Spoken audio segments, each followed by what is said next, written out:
સુરત શહેરમાં ધોધમાર વરસાદ. પીપલોદ, ઉધના, અડાજણ, વેસુમાં મેઘરાજાની ધમાકેદાર બેટિંગ. તાપીમાં પણ વરસાદથી ચેકડેમમાં નવા પાણીની થઈ આવક.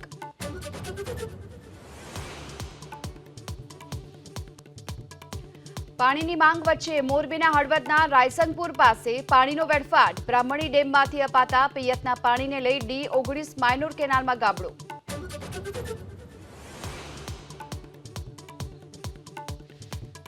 દેવભૂમિ દ્વારકા જિલ્લાના દરિયાઈ વિસ્તારમાં ગેરકાયદે માછીમારીનો પર્દાફાશ. મરીન પોલીસના કોમ્બિંગમાં 5 બોટ ગેરકાયદે માછીમારી કરતા ઝડપાઈ.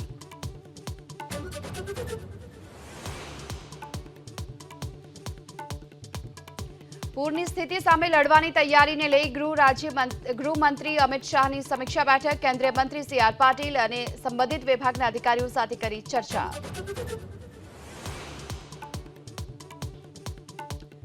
અસમમાં 10 જિલ્લામાં પૂરની સ્થિતિને લઈ 1 લાખથી વધુ લોકો થયા પ્રભાવિત. હાલમાં 134 રાહત શિબિર, 94 રાહત વિતરણ કેન્દ્ર કાર્યરત.